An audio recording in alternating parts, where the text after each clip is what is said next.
you for joining us. Thanks for your patience in waiting. The floor is yours. Patience, that's what this is all about. Thank you. I'm Brian Pincott, resident in West Broadway, and my preferred pronouns are he, him. I've been listening to most of this today, and it has been interesting. I've been changing what I want to talk about as the day goes on. I've been pretty impressed with a lot of the people who've come. They have come to share their reaction to the budget.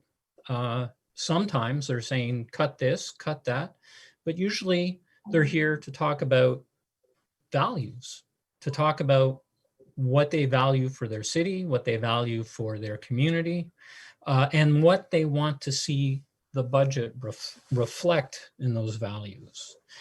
I thought the minister who was here this morning, when he talked about how a budget can and should be a moral thing, a moral document, I thought that was bang on.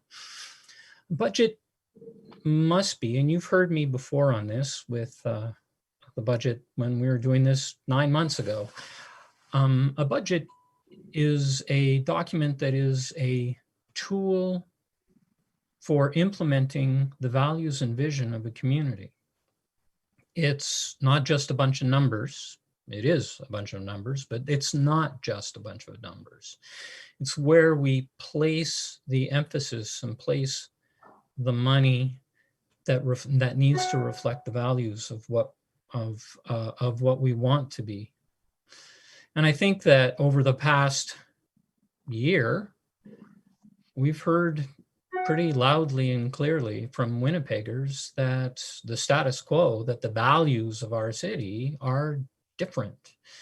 From the climate march to the Justice for Black Lives march, to the concerns that have been raised, to the feedback that you've received from your engagement prior to the budget, that online survey of which I participated. And yes, I did put the police at the bottom of the pile.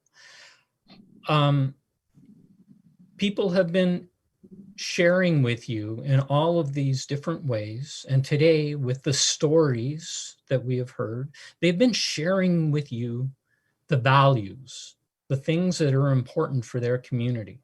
It is your job in all of this, and I know this intimately, to take those things and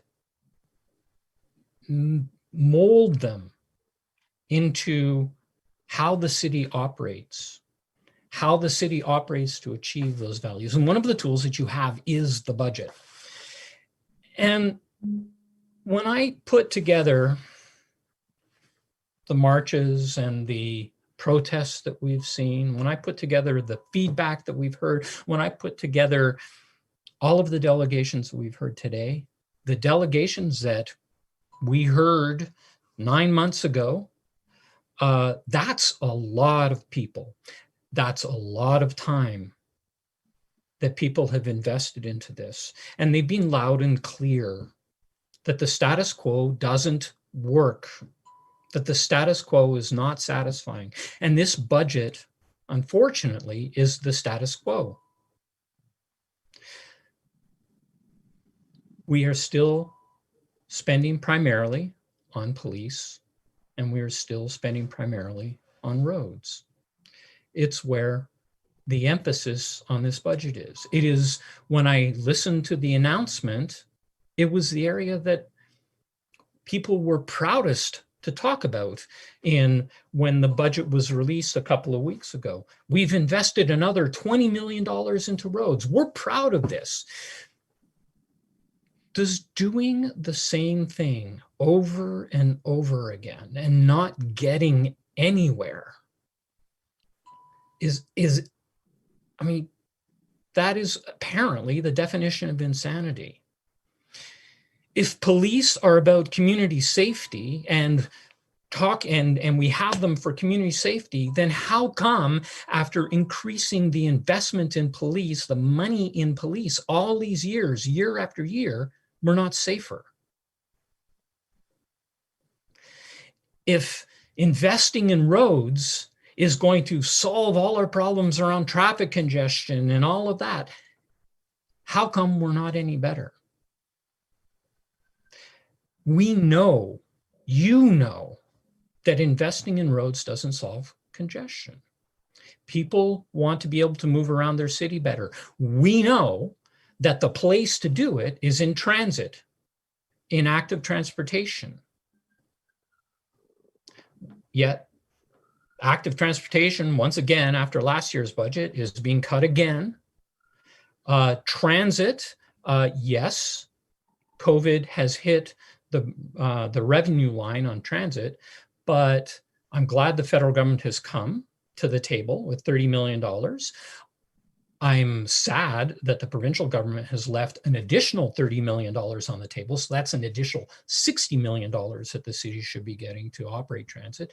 But that's not an excuse. For somebody who needs transit to get to work, that essential worker that we value and we celebrate and we cheer, who's making minimum wage, and we say you should get an extra $1 an hour in hero pay, that person needs transit. And we're saying, oh, it's the COVID.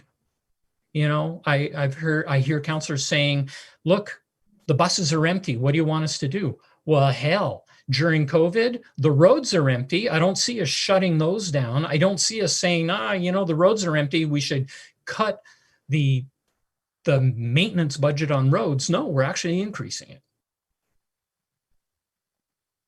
So if you want to apply that kind of logic, you actually have to apply it consistently and throughout.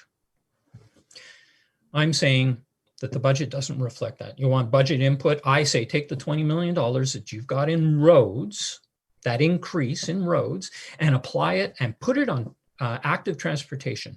That will solve congestion far faster, far more efficiently, and far cheaper than roads. Take the increase in the police budget and put it to transit and put it to community services. Those things will improve community safety. Police are not about that. And Councillor Barawadi spoke about, you know, he hears that the thing that he hears from his constituents is community safety. I agree. That's what people talk about. I want to be safe. It is up to council to take that and actually understand what they really mean and put it in place. Community safety isn't that the police will come when I've been broken into 5 minutes after I call them. That's not community safety. Community safety is not when I call because I'm concerned about there might be somebody who's inebriated on my street or asleep on the sidewalk. Community safety is not calling the police and having them come and take that person away and put them in jail or have them whatever. That's not community safety. Community safety is addressing those root issues, is being compassionate.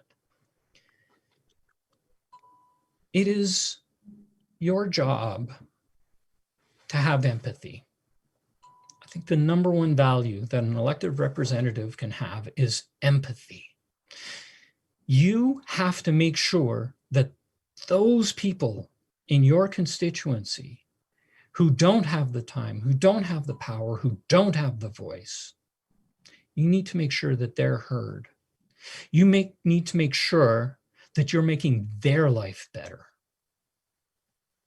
You know, I am a ultimately privileged person. I am white, I am male, I'm middle class, I'm educated, I'm cis, I'm straight. I have all the privilege in the world. You don't have to worry about me. You have to worry about my neighbor who bounces in and out of the street, living in an SRO, and he's on the street and he's off the street. And I talk to him, and when he's rough and he's been obviously battling his addictions again, and he's on the street again, and I talk to him, and then he cleans up for a while and he's back into his apartment on the street. And that's the person that you need to be representing and speaking out for, and making sure that that person has a chance. You need to find the empathy in your job. You need to represent those people. You need to let people know that you are listening, that you hear them. You say, we have this, and I hear Mayor Bowman thanking everybody for their input. And yes, thank you. I appreciate that. People have spent a lot of time. I make it up as I go along when I speak, but people have spent a lot of time preparing their speeches. Out of respect to those that we do want to hear from that are waiting as we speak, your time has concluded. Do you want to thank you for that? I think there are some questions though. Councillor Mason? I was just going to say, people have invested a lot of time and effort into this. Thanks for your patience, Brian. Just briefly on the subject of roads, if you see volume 1 of our budget, which contained a survey that was a random statistically significant survey done in June of 2020, the #1 priority was roads and infrastructure, and no one's talked about it, but we put a ton of money into various water and waste infrastructure projects here. And yes, we are investing in roads, and we have a dedicated tax that we've had in place since 2013 that's going toward roads. So transit is certainly in the 20%. Other, community services is up there, but I think, you were talking about our roads budget. It does score very high in terms of you're encouraging us to listen to the people. The people in response have said in pretty big numbers that they do want us to do something about the road. So it's not an exercise of us being in the pockets of heavy construction or something as somebody. I did not say that, Councillor Mays. And nor did I say you said that. I said as somebody said. So no, you certainly. Okay, so Councillor Mays, if I may respond to that. Yes, people say they want roads. If they're stuck in traffic, they want roads, right? But you and I and others have done the research, and we know that that's actually not going to solve their problem. So if they say, we want roads, what do you want? We want roads. It's up to us to dig a little deeper and understand, why are you asking for roads?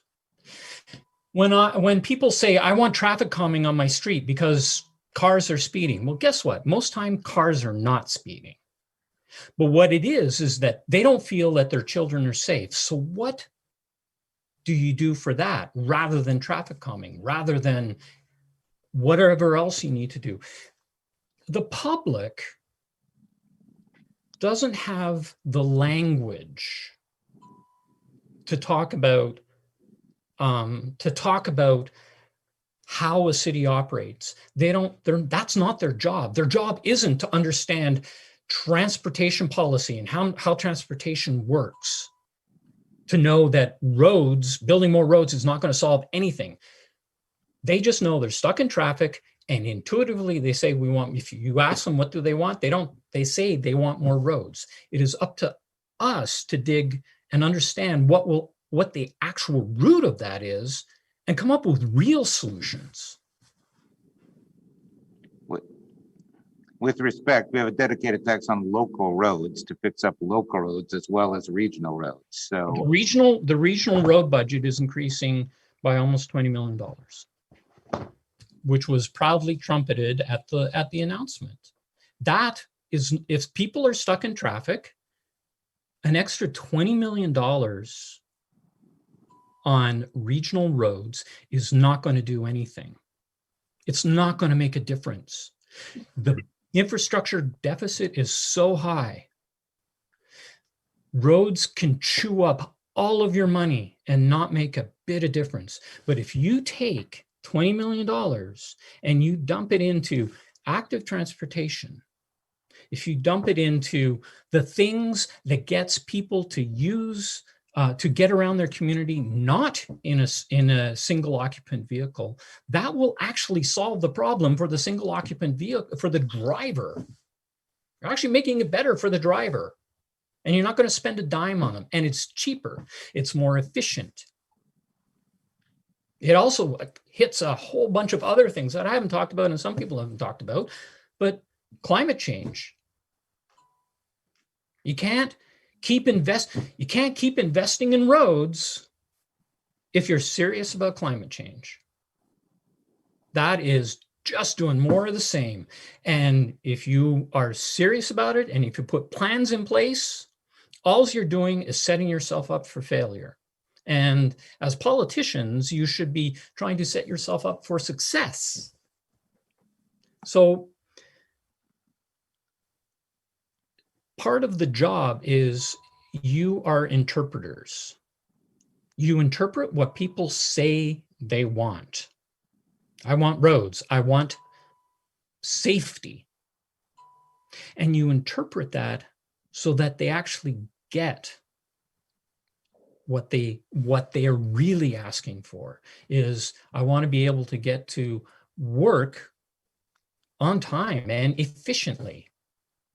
I want to have it so that I can walk down my street and my kids can walk down the street. That isn't calling cops. So I think That's what all the community that's support the services. question So raised, there you go. which we do appreciate, and presented your views again, which we do appreciate. Please stay safe. Thank you for your input today, and all the very best of the season.